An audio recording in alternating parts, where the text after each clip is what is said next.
Hey everybody, John here. Welcome back to Catbird Hill. So, we have an alien sawlog. And I'm going to tell you a little bit later on in the video what do I mean by alien.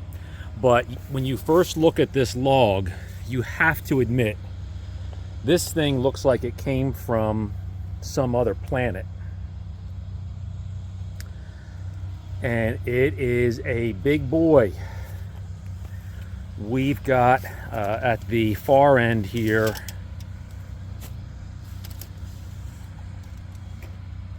just about 23 inches there, and probably about the same in this dimension. And the closer end of the sawmill is kind of funky.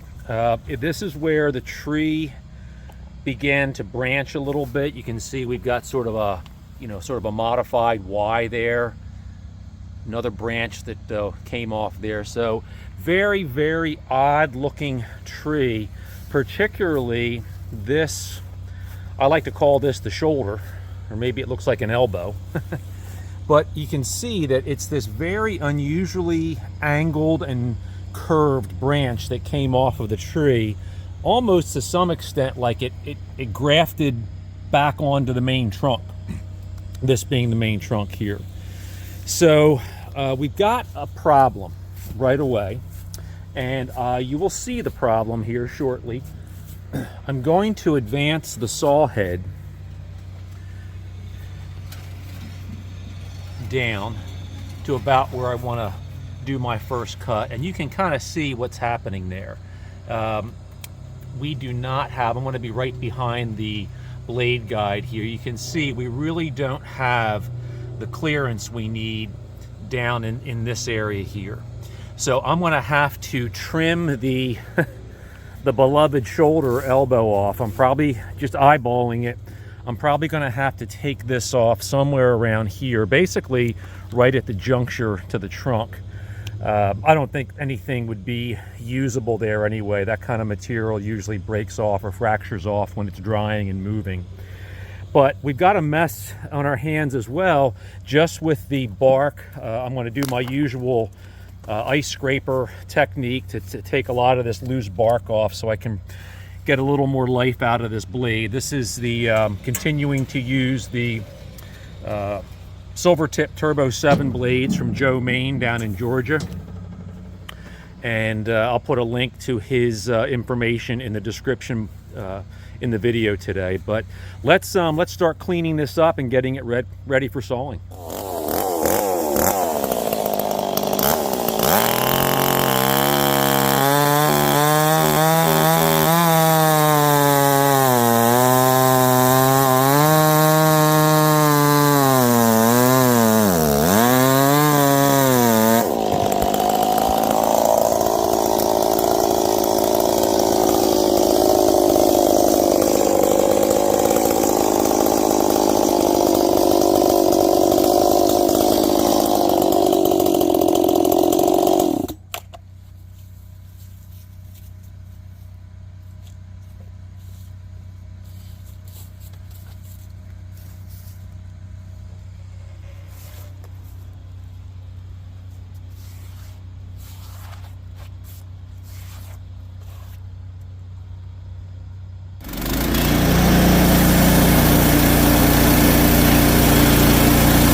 Here you go.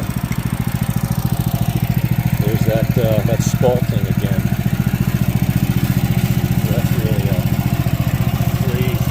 crazy looking piece of wood there, isn't it? Unfortunately, some of these spots are kind of punky. Now you can see my finger right in there. So I don't think all of that's going to be usable, but boy, that would make a nice cutting board, wouldn't it?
Back up, there it is.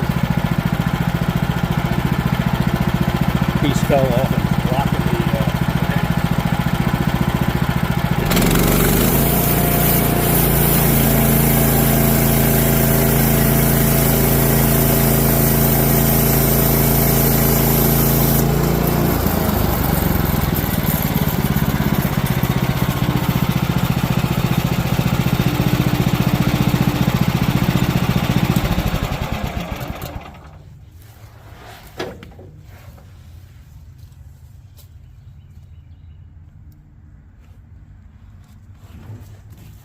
wow, that's heavy.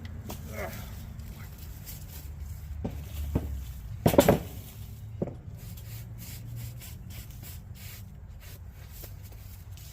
All right, let's see what this looks like.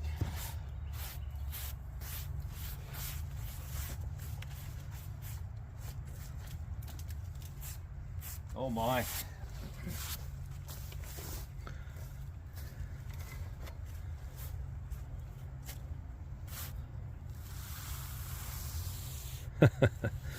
That is crazy. Crazy looking. Like I said, an alien log does not appear to be from this world. Well, we're just going to have to keep on going.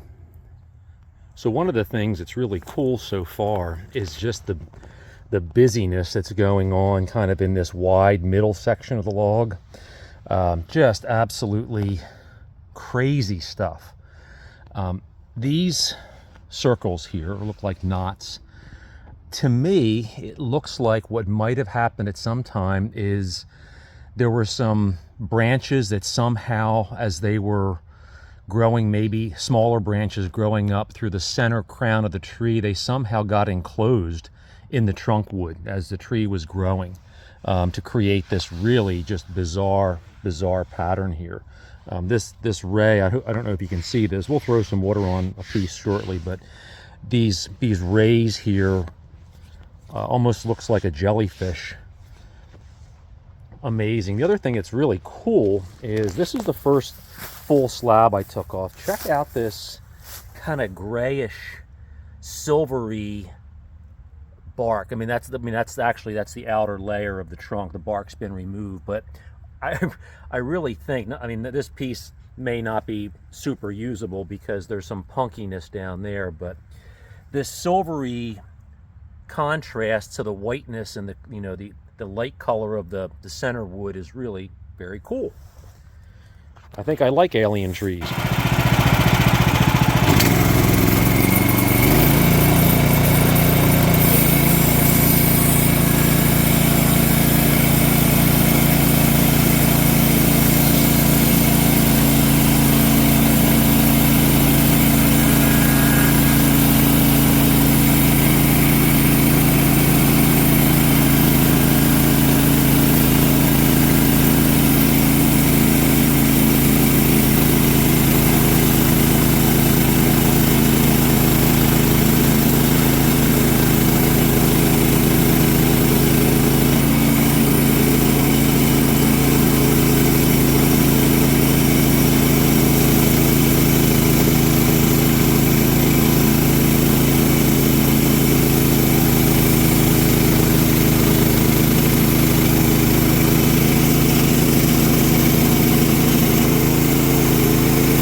Well, problems are bound to happen.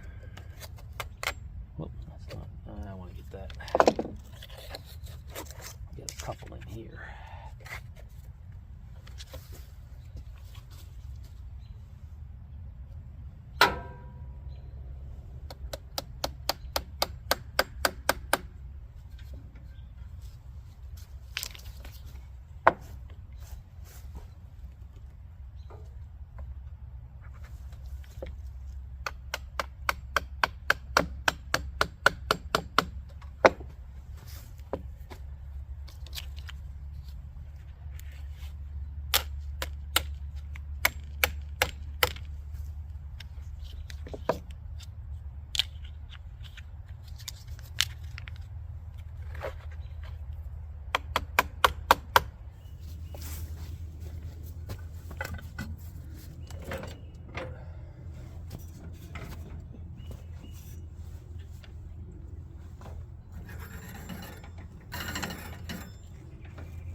Ay, ay, ay, what a mess.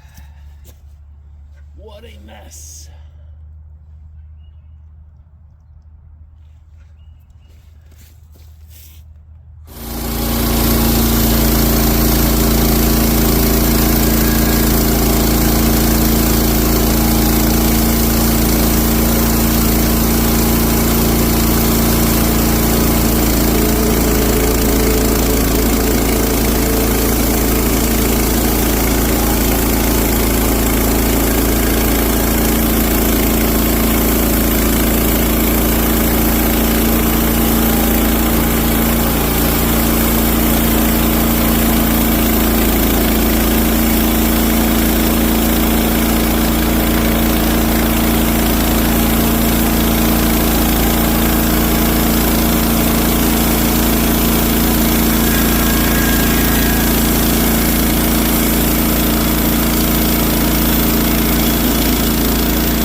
Well, one thing I've learned about sawmilling so far in my very brief career is you always underestimate how long everything's going to take. Of course, I guess that's the way with a lot of projects in life.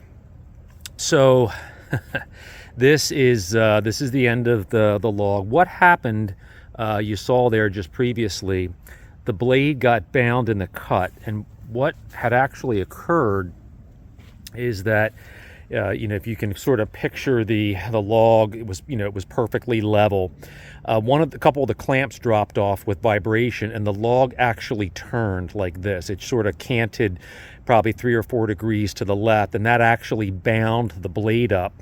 So I had to use wedges and shimmying things around and so forth. It was like literally a 30-minute process to be able to turn the log, which was still really heavy at that point, to get it back to the proper angle so that I could back the the saw head out and be really careful and not damage the blade.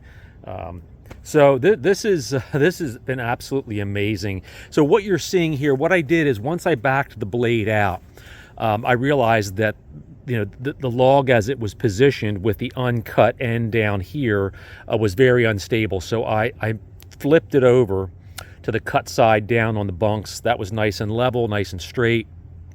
And then I started taking, the slabs off from the opposite side of the log. So what you see here, the very last piece on the sawmill actually would have been the next piece here after this one, if I had kept slabbing the log as it originally was lying on the mill bed. This is just amazing, amazing wood here.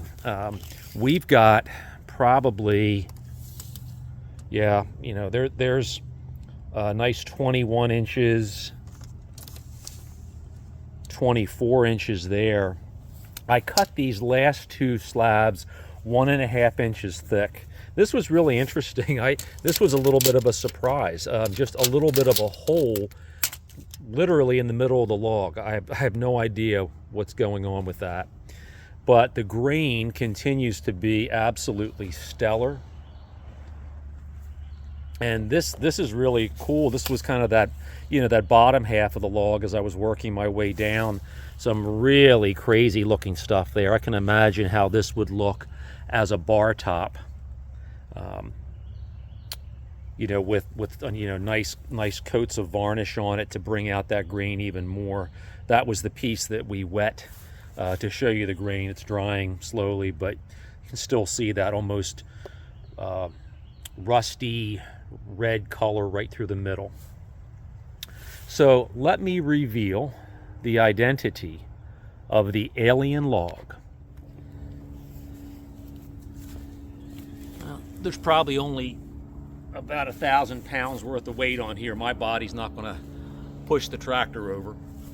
So, jokingly, I had started out this video by saying this was an alien saw log, and technically it is.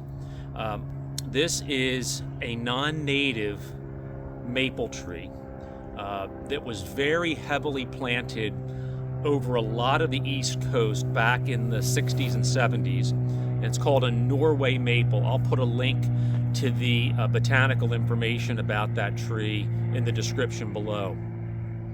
The reason that it was such a desirable tree is actually the reason that it got labeled many years ago as an invasive species and actually a species that should be systematically removed from the landscape if at all possible.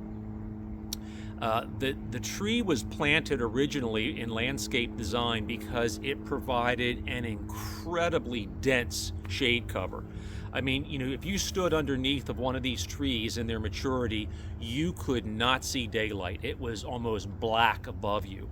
So a lot of people were planting these trees back when the energy crisis occurred in the early 70s, and as a way to try to keep their homes cool, to shade their homes.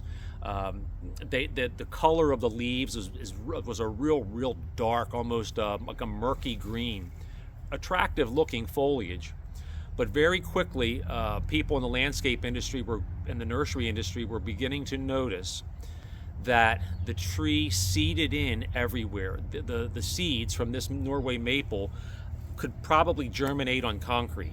So seedlings were appearing everywhere, and in uncultivated, unmanaged areas, these seedlings were growing up into trees, and basically you were getting forests of this Norway maple that was completely shading the understory and nothing would grow. So all of the native understory plants essentially were dying underneath of these trees.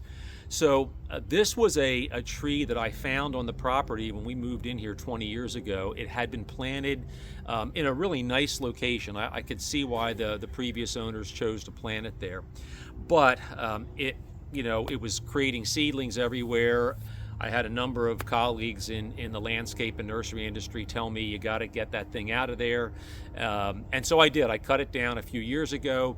Like a lot of the logs that I cut down, the trees I cut down, I put it up on some 4x4s, kept it off the ground. And this is what has resulted, a lot of spalting. So it's a maple. I actually feel myself dropping here. I guess I'm heavier than I thought. I feel the lift, the hydraulics relaxing a little bit. So it's a maple. It's probably considered a soft maple, but it has that spalting that's so desirable for maple, and it makes it really desirable for things like bar tops and countertops and desks and so forth. So, I've got so much of this now that I'm probably going to start advertising some of it for sale, because I need to start moving stuff along. I have not checked the moisture content of this. I will do that. It's probably wet. It's certainly not ready for cabinet use. It needs to dry a little bit. But as you can tell, one last view here before we sign off on the video. As you can tell, this grain is really crazy.